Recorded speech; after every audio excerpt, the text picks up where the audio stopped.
Agad namang nagalit si Ed nang makita ito, pagkatapos ay inulit ni Ed ang sinabi niya, at nagtataka din siya kung sino ang makakapagpa-goosebump sa pinakamalakas na salamangkero sa mundong ito.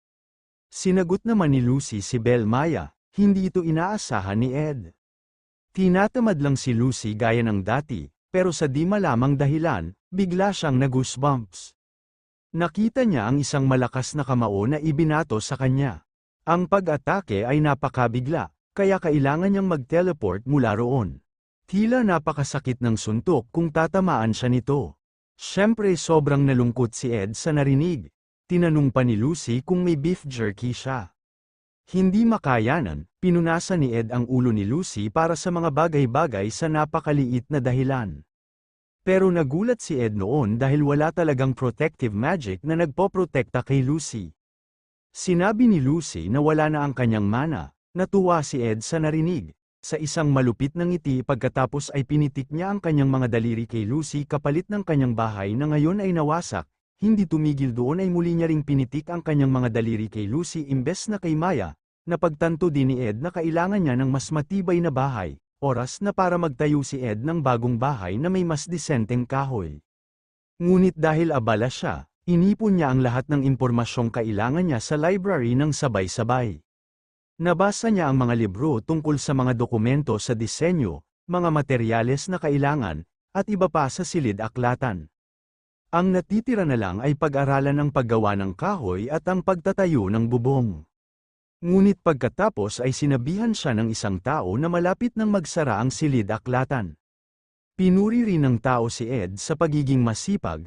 Hindi inaasahan ni Ed na magiging ganito katagal. Humingi siya ng tawad dito, ang taong iyon ay si Elka Island, isang first-year student ng Faculty of Magic. Hindi ito pinansin ni Elka, ang pagkakita sa isang masigasig na mag-aaral tulad ni Ed ay naging inspirasyon pa niya na mas maging masigasig sa kanyang paraan ng pag-aaral. Pagkatapos ay nagpakilala siya kay Ed, nang makita ang pananabik sa mukha ni Elka. Naisip ni Ed na may kakaiba. Parang gusto ni Elka na sabihin niya ang pangalan niya. Pagkatapos ay nagpakilala si Ed, at ang reaksyon ni Elka pagkatapos ay tulad ng inaasahan niya. Tila hindi nawala ang kanyang masamang reputasyon, masyado pa siyang abala para mapalitan ito, pero nagulat tuloy si Ed sa sinabi ni Elka. Medyo iba pala ang mga tsismis sa realidad. Idinagdag niya na nabasa ni Ed ang lahat ng libro sa elemental na pag-aaral sa loob lamang ng ilang araw. At nakabasa rin siya ng 6 na teknikal na teksto ngayon. Naging mayabang daw siya kahit wala silang alam, mukhang hindi laging mapagkakatiwalaan ang mga tsismis. May kakilala si Elka na kasing sipag niya, sinabi ni Elka na susuportahan siya. Nagpasalamat si Ed sa kanya, pagkatapos ay nagpaalam si Elka at pinakiusapan si Ed na mag-ingat sa kanyang pag-uwi. Kailangan din niyang isara ang library at pagkatapos ay bumalik sa dormitoryo. Pero nagulat si Ed nang biglang lumindol na naging dahilan para nahirapan silang tumayo. Nakaramdam tuloy ng takot si Elka nang may malaglag na malaking bookshelf sa kanya. May matalim na liwanag sa kalangitan na nakapalibot sa buong lugar. Sa alas 11:30, pansamantalang nagkampos sa harap ng student center, salamat sa pangunahing karakter na si Taylor McClure at sa pagsisikap ng kanyang kaibigan, maraming estudyante ang nagtipon sa kampo. 2 oras na ang nakalipas mula nang mangyari ang hindi pa naganap na sakuna. Sinabi ni Ayla na nakita niya ito sa isang libro tungkol sa mahika ng espiritu. Iyon ay isang summoning rune upang ipatawag ang pinakamataas na ranggo na espiritu ng kadiliman, ang Glasscon. Sinabi ni Finya na masamang balita yun dahil may isang tao lamang na may sapat na antas ng koneksyon sa espiritu upang ipatawag ang ganoong karaming espiritu. Malamang na ang kalaban nila ay ang nagngangalit dahil sa espiritu ng kadiliman.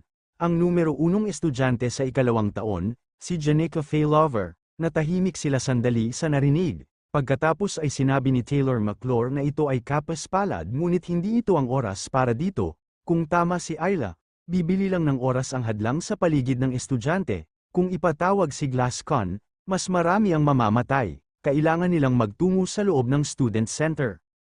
Nang marinig yun, sinabi ni Claire, ang kapitan ng Royal Guard, malapit na itong mapagtanto ng mga tao sa labas ng shield area. Kung ang Imperial Guard at ang mga propesor ay makikialam, kung gayon ang sitwasyon ay madaling malutas. Si Elvira Aniston, ang unang taon ng Alchemy Department ay nagkomento. Ang kalasag na ginawa ng mataas na antas ng madilim na espiritu ay dapat na matigas. Dapat nilang lutasin ang problemang ito mula sa loob. Wala din dito si Principal Obel, kung magkakaisa silang lahat, sigurado siyang kaya nilang talunin ang madilim na espiritu, ngunit si Clebius Nortendale, ang unang taon ng Combat Faculty, ay biglang tinanggihan ang mungkahi, pagkatapos ay sinabi niya na kinakailangan nilang lusutan ang intermediate level spirit at pagkatapos ay labanan ang spirit boss para makalusot sa building at mahawakan si Janika. Hindi lang iyon, may dalawang matataas na espiritu sa loob. Ang high-rank Berserk Fire Spirit na si Tarkon, at ang high-rank Spirit ng Darkness Philosopher. Ito ay katumbas ng pagpapakamatay. Ayaw niyang sumali. Nang marinig iyon, tinanong ni Lortel kung kaya ba ni Janika iyon ng mag-isa. Hindi ba siya masyadong malakas para sa isang second-year student? Tumatawag at pagkatapos ay pinapanatili ang maraming espiritu, habang pinapatawag ang Glasscon at pati na rin. Nahulaan ni Ayla na ang karamihan ng kanyang lakas ay dapat magmula sa kapangyarihan ng pilosopo. Si Janika ay lalagyan lamang ng pagpapakita nito. Ang mga madilim na espiritu ay ang pangunahing kaaway ng isang mangkukulam. Ang kanilang kapangyarihan ay napakahusay na nagpapahirap sa kanila na kontrolin ng isang espiritong mangkukulam. Sa katunayan, maaari mong sabihin na sila ay mga demonyo na naglalaro at kumokontrol sa mga espiritong mangkukulam. Kaya naman lahat ng espiritong mangkukulam ay nagbabantay sa kanilang isipan. Kung hindi, maaari silang lemunin. Walang nakakaalam kung paano na-control ng Velosphere si Janika, ang pinaka-eksperto sa larangan ng mga espiritu. Pagkatapos ay sinabi ni Jix ngunit hindi yun ang pinakamahalagang bagay sa ngayon. Ang pinakamahalagang bagay ay ang magpasya sa kanilang mga aksyon sa hinaharap. Isang tao lang ang makapagpapasya niyan, tinanong ni Jake si Finya para turuan kung ano ang dapat nilang gawin. Natahimik sandali si Finya sa narinig, biglang tumahimik ang paligid habang hinihintay ng lahat ang kanyang desisyon. Biglang pumasok sa isip niya ang sinabi ng lalaking mukhang walang pakialam. Kung kaya niya lang gawin yun, pagkatapos ay sinabi ni Finya na lilipat sila sa loob ng isang oras.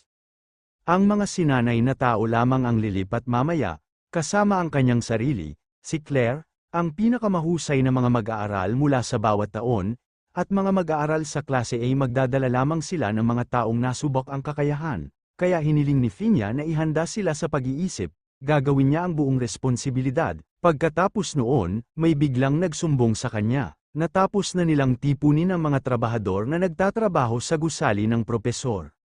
Ngunit sina Audrey Hall at ang Magic Potion Warehouse ay sinalakay. Mukhang hindi sila makakasama, sa madaling salita, sila lang ang nakakagalaw. Nahihilo si Finya dahil doon, walang ibang estudyante na makontak nila. Pero may nagmamadaling nagsabi, kagagaling lang niya sa library. Sa silid-aklatan ng mga mag-aaral ay may isang kaibigan niya na isang apprentice librarian at isang second-year student na nandoon pa rin. Tinanong tuloy ni Fenia kung ano ang mga pangalan nila, sagot ng dalaga sa Elka Island. Nagulat naman agad si Jake sa narinig, nagmamadali niyang tinanong ang dalaga tungkol sa katotohanan ng sinabi nito, sabi ng babae oo. Siya at si Elka ay magkasamang nag-aaral ng pamamahala ni Grim Mary sa silid-aklatan, nagpasya si Jakes na iligtas agad si Elka dahil alam niyang hindi kayang protektahan ni Elka ang sarili, sinubukan nilang pakalmayan siya. Medyo malayo ang library. Sa ngayon, ang kanilang pangunahing prioridad ay ang talunin si Janika, ang ugat ng problema ngayon. Sa silid-aklatan ay mayroon ding isang second-year student na nakulong doon. Siguro dapat nilang pagkatiwalaan ang estudyanteng yun sa ngayon. Medyo nakumbinsi si Jix sa pangangatwiran nila. Ngunit nakaramdam pa rin siya ng pag-aalinlangan sa sandaling yun. Tinanong ni Fenia ang dalaga tungkol sa second-year student, pero parang nag-aalangan ang dalaga na sabihin yun. Agad namang sinabihan ni Jix ang dalaga na huwag nang itago ito, at mabilis na sabihin ito ngayon, ang sabi ng babae, ang estudyante ay si Edroth Taylor. Nag-iba agad ang aura ni Jix nang marinig ang pangalang yun, humingi ng tawad ang dalaga, Naroon si Ed hanggang hitang gabi, nakaramdam siya ng sama ng loob. Hanggang sa iniwan siya nito kay Elka, alam nila sa sarili nila kung anong klaseng tao si Ed. Ngunit walang pakialam si Elka sa mga ganitong chismis. Hindi sila naniniwala na si Ed Roth Taylor, ang bastard ay nakulong sa library kasama ang librarian. Nag-aalala sina Fenya at Lortel sa sitwasyon ngayon ni Jix. Pagkatapos ay sinubukan nilang pigilan siya sa pag-alis. Iminungkahi pa rin ni Fenya na maniwala man lang kay Ed. Tiyak na nagulat sila nang marinig nila ang kanyang mungkahi. Mukhang napagtanto rin ni Fenya ang kanyang pagkakamali. Pero tuluyan na silang hindi pinansin ni Jix. At agad na tumakbo patungo sa library. Kahit na maraming espiritu ang humaharang sa kanyang daraanan, nagpatuloy pa rin si Jix sa pag-usad sa pamamagitan ng pagpatay sa kanilang lahat.